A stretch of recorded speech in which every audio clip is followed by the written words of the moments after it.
The source sheet is out there.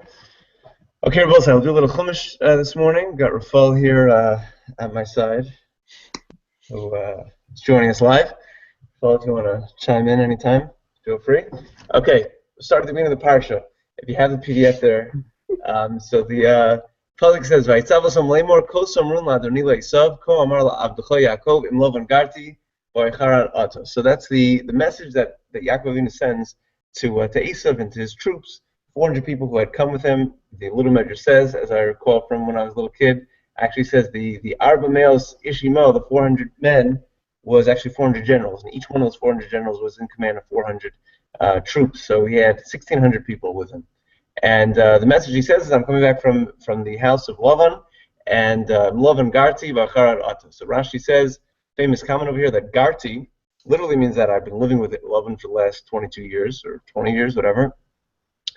Excuse me, and the letters of Garti are also letters of Taryag. So you take a look at Rashi in the second source, Garti lo nasisi sar b'choshev el ger.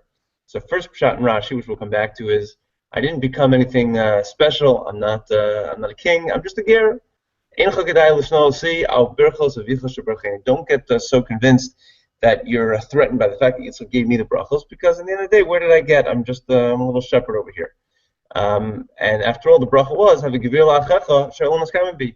Yitzchak made a promise that Esav was going to be subservient to Yaakov. Yaakov says, look, what do I have to show for myself? Not worth it. And therefore, it's not worth for you to attack and to kill me. That's pshat number one. Davar achar garti b'gematria taryag. Klomer im lovan harosha garti b'taryag mitzvah shamarti v'olmanti b'maisav haroim. So I've been living there for all these years, and I still managed to keep 613 mitzvahs, even though that I was under the influence of the Russia in his house. So that's garti and that's taryag. So let's take a slightly different spin on the two different mahalchim that Rashi has. Either ger is a lashon of lack of chashivas, okay, or taryag, the mitzvahs in the Torah that he was able to keep. So if you follow down the source sheet, so this is a piece from Rabbi Gnak's Sefer Berachos Yitzchak, one of my favorite svarim on Chumash, and in the middle of the first paragraph he quotes from the Rav. We find the term ger used previously by Avram Avinu. Avram Avinu says to Ephron Hachiti when he's purchasing Maras Machpelah, ger v'soshav anachi imachem. So the Rav asks, what do you mean? I'm a ger or am I toshav? Ger means someone who's a stranger who doesn't really belong here, and a toshav is someone who does belong here. So which one is it? So it's a little bit of both. In the middle of the first paragraph, at the end of the fourth line, he says, Av shani toshav, hayot shani gam mishtatei b'binyan ha'olam b'kiyum d'lashev sitzaras. I'm here as a citizen, and I'm contributing to the building, the infrastructure, and everything else that you guys are doing. So at the same time, when it comes to hashkafa, when it comes to my approach to what I'm doing here in the world, what life is about, so I'm still a ger. I'm still someone who's a little bit of a stranger to the way you guys like to run your lives.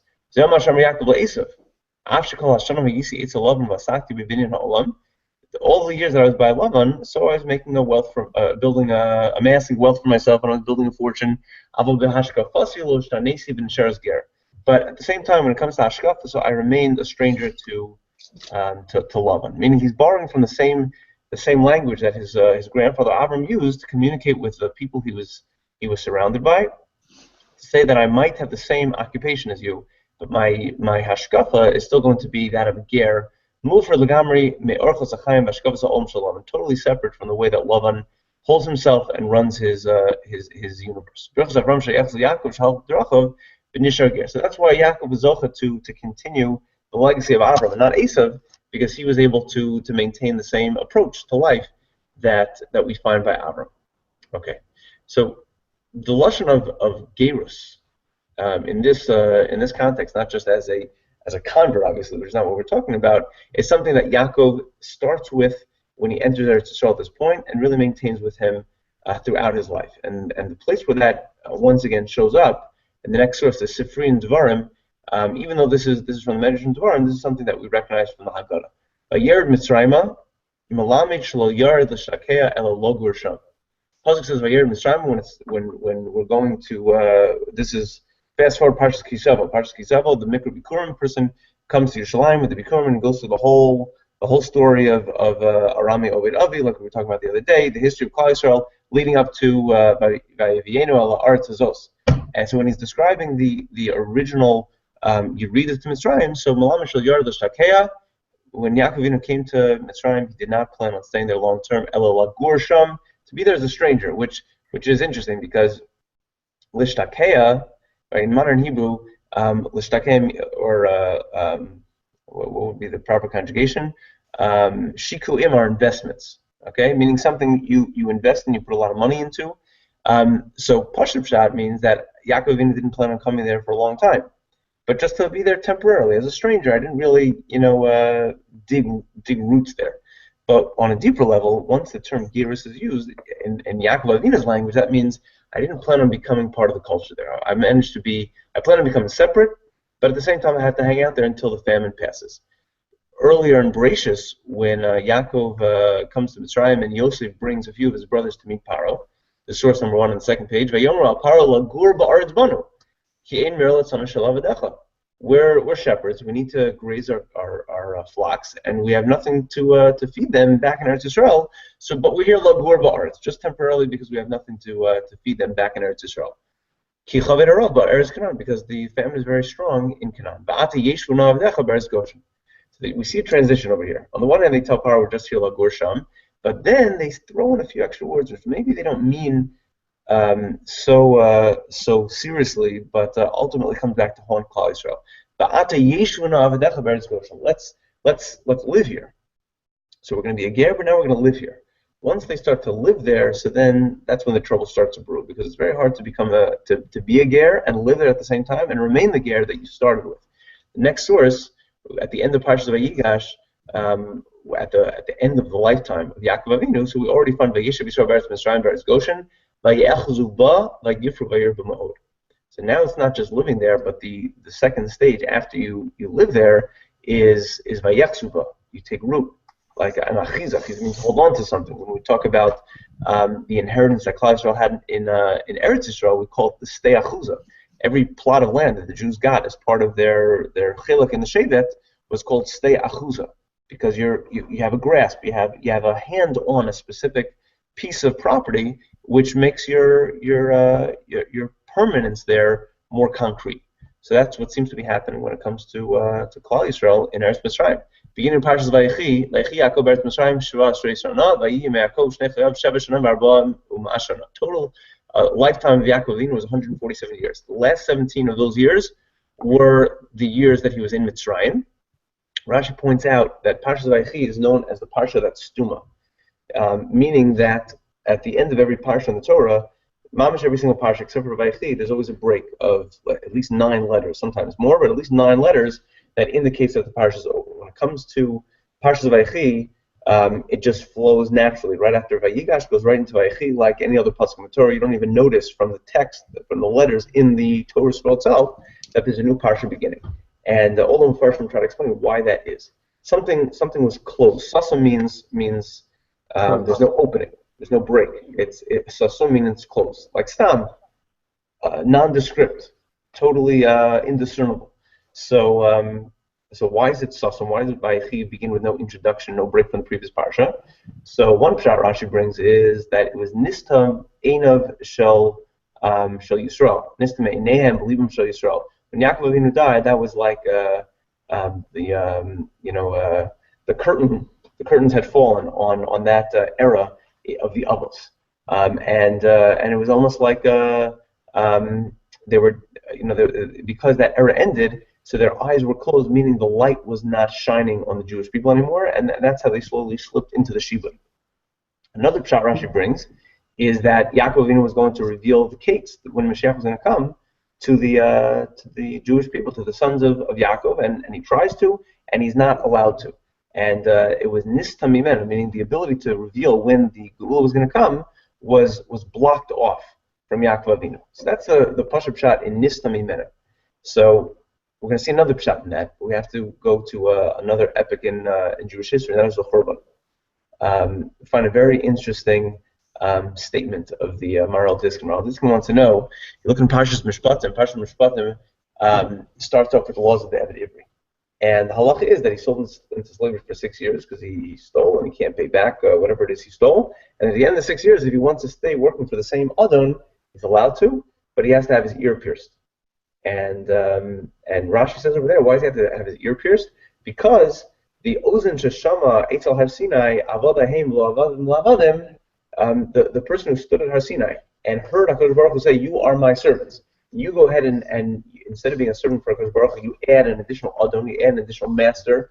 You separate between you and HaKadosh Baruch Hu by having another layer of administration, I guess we would say nowadays. You disconnect yourself from Hashem. The more you're beholden to someone else, it's a mitzvah to be self-employed. Every time you have someone else that you're beholden to, it makes it a little bit more difficult to see that Hashem is the one who's writing the checks. In the same way that the farmer depends on the rain, and there's no one else he can go to for help to get that rain to provide a sustenance. So to someone who's self-employed, so HaKadosh Baruch Hu's calling the shots. Once you have a boss, and it's up to him to write your checks, so it's a little more of a distance. But except for sprinklers. Okay. Farmers don't need rain; they just have sprinklers. Okay. I hear. All right. The people in LA should not talk at this point. Okay. Okay. Very good. Let's get back to that after this. Okay. And Alex, you have to explain to me what you wrote later too. So the Maral Diskin asks a very partial question. If the reason you have to get your ear pierced is like a punishment, like I wasn't paying attention, I wasn't listening, but Hashem said, Avadai Haim, that you are my servants, and not Avadim to Avadim. So I don't understand. Don't do that at the end of the 6 years. Do that at the beginning of the 6 years. You put yourself in this mess to begin with. You made yourself a slave because you had to sell yourself into slavery. What were you doing? That's when the guy deserves to get the ear pierced to send the message home that you weren't listening at Har Sinai, so to speak. So Rav Diskin says something very beautiful. He says, no, it's not the pshat that you're getting punished when you have your ear pierced because you weren't paying attention. You have to go to slavery because that's your punishment. That's where you're supposed to be for the period of time that it takes to make the money back that you owe. Fine, end the story. But at the end of 6 years, if you voluntarily decide, you know what, I like it here. This is the way it's supposed to be. I'm very comfortable with the situation, and I'm going to stick here. I'm going to stick it out until Yovel, which could be another 40 years from now. That's the mistake the guy's making. That's when he transgresses, so to speak, the avada haim lo avadim la avadim. When you had the chance to get out and you say, you know what, I understand that there's a b'diavad situation, but I'm comfortable with that. That's where I should be. There's a famous entry at the very beginning of the Shari Tshuva. Rabbeinu Yonah is explaining why it is that we do Tshuva. And he explains how wonderful Tshuva is and what a special gift it is. And he gives a famous mashal that you had these group of bandits, a gang. They were caught and they're thrown into the darkest dungeon in the king's palace. And over time, little by little, they're taking their spoons and they're digging their way out. And finally, they succeed in making a tunnel that's going to help them escape from the dungeon. And one night, they all make a break for it. Except one of them decides to stay. He doesn't run away. He's going to be the good Samaritan, and he sleeps through the night. And in the morning, the jail warden comes in and he sees what's going on. He sees that 4 of the 5 guys escaped, and the other guy is sitting there, just sleeping. And all of a sudden he starts beating the guy. What's the matter with you? You're such a lowlife and such a criminal. And the Rabbeinu Yonah says, that's like a person who doesn't do tshuva. You had the chance to escape, and there you are, just staying right where you were. You could have removed yourself from the place where you were as a result of your sins, and you don't change your state. So everyone asks, understand, don't beat that guy. Give him a Medal of Honor. He was the one who was punished, and he decides, even though I have the chance to leave the dungeon, which is where the king put me, nevertheless, I'm going to stay there and live out my punishment. Understand? The guy deserves the ashukah because he followed the rules. So the answer is no. When a person is in a matzav of sin, when a person is in a matzav of onesh, of distance, of gulch from HaKadosh Baruch Hu, so then you have to realize that that's where you're supposed to be, maybe temporarily, but only as a b'diavad. That's not where you're supposed to be big time, long term. That's you're at the most farthest reaches of the kingdom. The king put you in the lowest, darkest, deepest dungeon because he wants you to be as far as possible away from. Because a person's supposed to feel like it's not good. It's not to be far away from the king. I'm being punished. I'm at a distance. And when the guy doesn't run away, what he's demonstrating is, hey, this is all good. I'm very comfortable here, being at a distance from the king. and that's what the edit Ivri, that's the mistake he's making. And the same thing is true when a person goes to Galus. Klal Yisrael is in Galus now. Okay, so we're in Galus. We have to ask ourselves: is this what we're supposed to be? Is this where we're supposed to be? Is this a distance we're supposed to be suffering in that richok from Hakadosh Baruch Hu, or are we supposed to be constantly feeling like I want to get back to Eretz Yisrael? I realize that my current state is not the lechatchila, and so I'm not going to demonstrate that I'm enjoying everything and I'm just going to live it up where I am because hey, that's where things are best. No, it doesn't matter what things appear to be, but on a spiritual level, this is not where you're supposed to be. So when you drive through, drive down a block in any one of a number of modern Orthodox communities in the area, and you see just house after house is three houses that were simultaneously knocked down in order to build one house, which is the palace spanning all those three properties. So you ask yourself one thing, what does that person think? That person thinks like, really, I belong in Eretz Yisrael. Really, we want Mashiach. Really, I'm supposed to be getting out of here. I'm stuck in a dungeon as far as I can imagine from Hakadosh Baruch Hu, and I don't like it here. Or is this person saying, hey, we've arrived, let's make it comfortable, and we're here to stay. So the Kli Yakar says that was the mistake that Klal Yisrael made when they were in Mitzrayim. Yaakov Avinu dies, and the Yechsu Ba v'Yifru b'Ma'od. They weren't just the Gerim anymore. They weren't just there temporarily, but they felt like, hey, we're here to stay.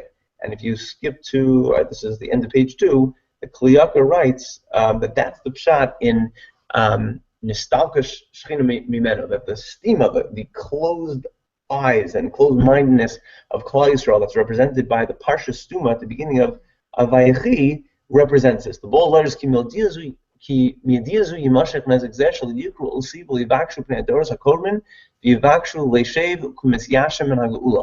כן סוסם וחוסם השם הקץ האחרון כדי שבכל דור ודור יבקשו את פני השם ואת דוד מלכם והימחכם קץ ישועות אותם. Why did HaKadosh Baruch Hu keep Yaakov from revealing the end of days, revealing when Klal Yisrael are going to experience Mashiach? Because when you know when it's coming, if it's distant, so then it feels so far away, you say to yourself like, what's the point? Let's just settle ourselves in now because Mashiach's not coming anyway. And that's a dangerous thing. Kasher bavonenu midazu mitsuyu beinenu afilu bizman she'ena ketz noda mikol malkom rabim ame artzim esyashim ba'artzos ha'amim u'borim lahem batim sefunim v'chashuvim shalavonim binyan hakiyim v'sivazu li'olam ein darshim espanei Hashem. The Kli Yakar, writing hundreds and hundreds of years ago, already said that in our days in Galus, when we don't even know when Mashiach is coming, we don't even know when Mashiach is coming. Afal Pichein, we've settled in, and people are building fancy houses with marble and stone and permanence, and that's not the way it's supposed to be. So Kal V'chomer, if we knew when the Kates was going to be, we wouldn't be able to look beyond that. We wouldn't be able to say, hey, Afal Pichein, we're going to try to push towards the Geula, rather than make ourselves comfortable in Galus and make ourselves look like this is exactly where we belong, without any change, without any adjustments to what our spiritual life is supposed to represent, which of course is ultimately the medium to getting out of the Galus and striving to go back to Eretz Yisrael, striving to go back to HaKadosh Baruch Hu in his homeland, which is our homeland. So this was the midah of Yaakov Avinu. This was the gerus, not only to be a ger in his connection to Lavan and what he was mushba from, not only to be the ger to make himself apart, to make himself not the citizen, not comfortable, not part and parcel of the environment where Lavan was, and he has to communicate this to Esav also, that even as he returns to Eretz Yisrael, be aware that I can't get too close to you, and I'm not interested in getting too close to you because I've already spent the last 20 years ensuring that I didn't get too settled in with Lavan either. And the same also represented his attitude when he goes down to Eretz Mitzrayim, that I have to be a ger here, because the second that I'm not a ger, I become part of the culture, I become comfortable, and it's very hard for me to then pull myself out and feel like there's something greater, something more important, something beyond that I'm supposed to be striving for. If you go to page 3 on the source sheet, you see another piece. This is actually fast forward to Parshas Vayechi. Although this parsha in Vayishlach is where Yaakov actually buries Rachel in Kvuras Rachel outside of Beis Lechem. There's a reference to Kvuras Rachel again in Parshas Vayechi when Yaakov is speaking to Yosef and he says, "You got to promise me that when I die, you're going to take me out of Mitzrayim. You're going to bring me to Eretz Yisrael. You're going to bury me in the Mars Machpelah." So Rashi quotes from the Medrash, very interesting over there. Look at the top part is from Rashi. Yaakov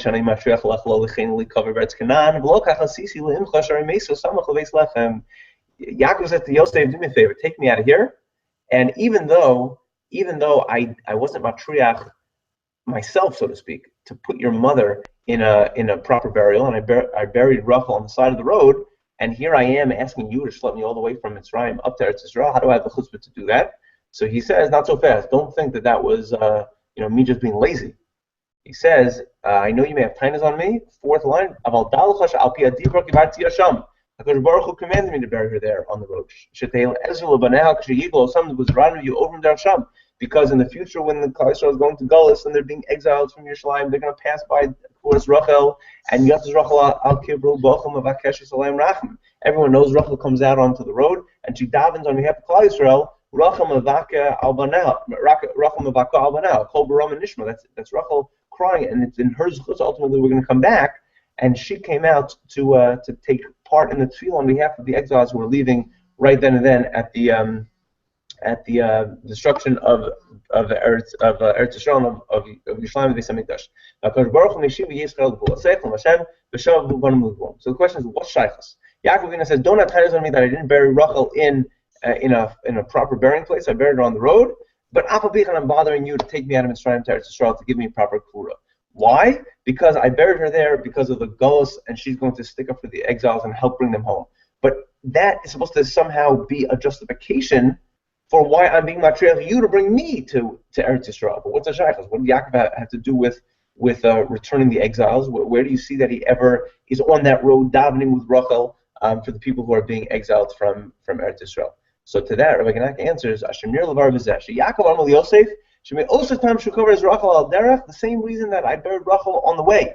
And I didn't bring her to Maras Machpelah, Ezra Levanel Hashivim Megulon, because she ultimately will be responsible to bring Klal Yisrael back to where they started.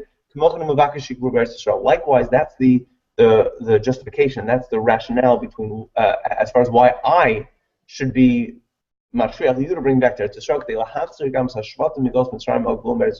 because I will have a chelek in returning the people from the gullus of the Shvatim in Mitzrayim back to Eretz Yisrael. Because you bring me up now to Eretz Yisrael, that will be the ultimate exhibition and demonstration that this is not where we belong. Eretz Yisrael is where we belong. Eretz Mitzrayim is just a temporary dwelling. And that's beautiful, because at the end of his life, this was like his entire legacy that he wanted to leave with his sons when he would depart from them, because he knew what they were about to get into, and he knew what the dangers were of transitioning from being a ger to being yoshev and being ochez, which was everything that he stood for, not to end up in that rut, not to be so connected to the culture in Eretz Mitzrayim that they would ultimately have a hard time leaving. And therefore, his dying wish was, you have to make sure that you bring me up to Eretz Yisrael, because that is what's going to be your bridge out of Eretz Mitzrayim, and it's what's going to remind you all these years where you're really supposed to be and how you're not supposed to be mishtakei Hashem. Ultimately, unfortunately, it seems it wasn't successful. It seems like that message wasn't strong enough for the Jewish people to ultimately persevere. 5 minutes or both sides. One more knetch on the Garti. So the Garti, the Targum to Shamarti, Pashup Pshat, and what we've been working with right now is that despite the fact that it was in that environment, I maintained my own principles and I stayed strong, and I did not fall prey to what Lavan wanted to influence and put upon me and the mishpacha, and I kept the mitzvahs. Rav Hutner had just the opposite approach. It's not the pshat that despite the influence, Afal Pichan, I remain faithful to Torah mitzvahs. No, it's because of that fight, because of that challenge, Afal Pichan, I remain faithful to Yiddishkeit. This is in English. I was not able to find this anywhere in the printed works of Rav Hutner, but it's quoted, I was told, in Rabbi Friend on the Parsha. I don't know where it is. Someone sent me this quote a few months back. When Yaakov Avinu met Esav, Yaakov tells him, I've lived with Lavan all the time. The conventional understanding of Rashi's interpretation of this exchange is that Yaakov meant that all these years, I lived with Lavan and I still kept 630 mitzvahs. A radically different explanation of Yisrael Hutner says, Yaakov was telling Esav, because I live with the Av and I observe the mitzvos at an unprecedented level. When Jew is under pressure, his inner sparks fan into a fiery flame, trailblazing a path of mitzvos in service to Hashem at the highest levels. When a person is under pressure, I always say that this is the best part about YU. A person can take two approaches in YU. Either they can say, look, I got a lot of pressure, and I have a lot of tests, and I have a lot of work. So the learning, okay, it'll be what it is. I'll when it's convenient for me, I'll show up to Shiur. When it's not convenient for me, I won't show up to Shiur. If I have a test, okay, I'm not putting down the pressure. It's very difficult, and it's a lot harder than it was when I was there.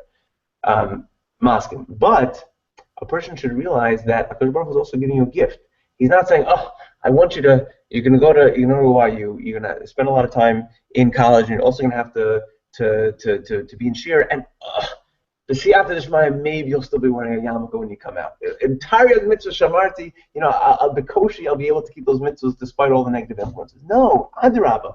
Despite that is not the approach. It's because of that I'll be most successful. Because I made the effort to learn, notwithstanding the challenges I had, the special promise that the work you do in Avodas Hashem, when you're under pressure, is those are the halakim of Torah mitzvahs that are going to stick with you in a more significant and a more meaningful way. And I have to say, my own learning in college had an even more profound impact on me than it was when I was in Kola, when I was learning three Siddurim a day. Because then it's easy. Then that's what they're paying me to do it. So but the Torah that you learn when you have all the forces working against you, that's when ultimately a person comes away with the most kinyanim and the most personal and internalized and strong commitment that can never be taken away from him. I have to talk about this more another time, but this is a critical lesson at every point in life, in YU for sure, but also when you're out in the working world, and in some cases the pressure is even stronger. Someone was telling me yesterday, an accounting major, so next year he's got to take the master's before he can take the CPA. He has to study the CPA the whole year as well. So he said he was asking people who have been through the system, is it easier to be studying for the CPAs during the year that you're taking the masters, or should you put it off a year and study for the CPAs while you're working? And everyone told him it's a lot more difficult to do the CPAs while you're working than it is when you're just taking classes for the masters. So we all know the more the pressure out there, you can bend to the pressure, or you can use it as an impetus to fan the flames of the neshama, which will burn more strongly and more powerfully. And ultimately, that's what Hanukkah is. Hanukkah is relighting the fire that the Yevanim tried to extinguish, and coming back with a vengeance stronger than ever before. Okay, I want to wish everyone happy Thanksgiving and Shabbos, but even more importantly than all that, a big ashakayach for devoting time to learning on your free time. And Mr. Shem, we'll see you back. I guess there should be Shiur Sunday night, but I'll keep everyone in touch. And I just want to, Alex, what was your comment? It was 160,000 people. I think you said 16,000. Oh, I said it was 400 people times, and each one had 400 generals. Right. 400 times 400 is 16. Oh. 160,000. Wow, you're right. Okay, sorry about that. Okay, first trying to tell me now works well with Pshat of Moshe Vida Amiel on Rashi. Okay, you got to send me that one, okay? Can you send me the Pshat? I don't have it in print. I only heard it from one of my rebbeim in TVC. What did he say? He comments on the second point of Rashi. And he says, So